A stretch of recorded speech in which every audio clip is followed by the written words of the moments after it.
Oh, hello there. Bit of a different video this morning. We're going to be reviewing this Einhell Lathe, which is not in this box. This is empty. So yeah, let's go in and get it set up.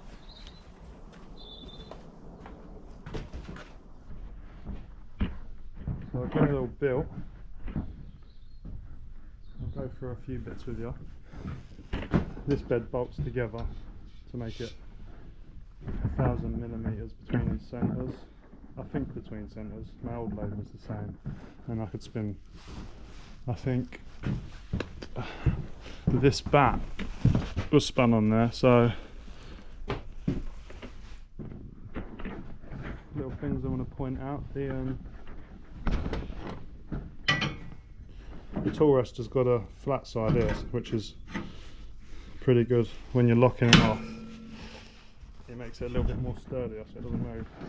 And they've got quick release knobs on these, so you can move them about, which is a lot better than the old way. I used to have a bolt on my old one in the underneath here, and you used to have to do it up with a spanner. So if you want to move the towel stock, do that and then lock it off. A little handle on here. The only thing about the towel stock, doesn't slide through there, so if you want to spin anything bigger you have to undo that and move it to this side.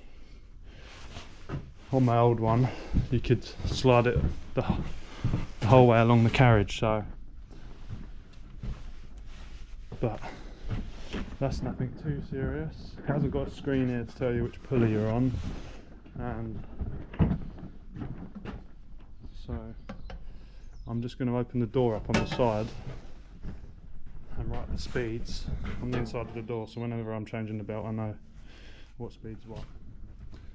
But yeah, I turned it on and had a listen. It runs really quietly. It must be a 1 horsepower or something, because it runs really quietly compared to my old lathe. It's pretty smooth. Yeah, good. You get a few bits in the box, like these. You get a face plate. I've got a spindle mount on there at the moment, and got a bit of cherry here we'll make something with in a bit.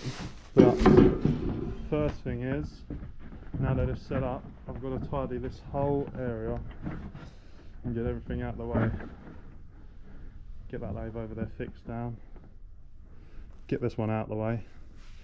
Sharpen some chisels up, and then yeah, we'll have a go. Right, got this area all sorted out. I had to do about 15 jobs before I could even do the one I want to do as usual. Loads of wood up in the ceiling, taking loads of wood to the fire pit, and cleaning up this area. Yeah, the old girl's packed up, she's dead. Yeah, I was running this lathe for about 8 years, so yeah, if that can last that long, then I'll be impressed. Who knows?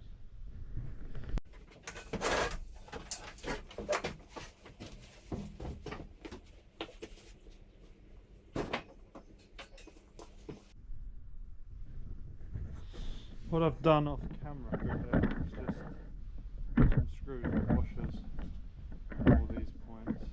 So there's 6 fixings in this now. It's absolutely solid. She ain't going nowhere.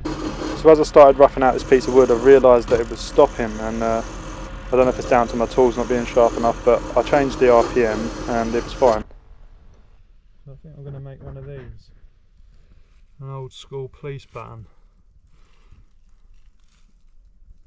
Yeah, once I changed the RPM up to a higher rate, then I was able to rough the piece of wood out fine, add in my grooves, and yeah, I made this police button in what, 10-15 minutes. So the power's there, you just got to put it on a higher RPM. Centres line up nice, everything spins true, so yeah, I was really impressed with it so far. Short and sweet, the money you pay for this lathe, you can't go wrong. If you're a beginner wood turner, you're just starting out, I mean, I've been spinning for years, but what I need to do on this lathe, it's more than adequate for what I need, so I'm happy to pay £155 for this all day long. You can't go wrong. Let's make a song. No, I'm just joking, but yeah, it's a really good lathe for the money.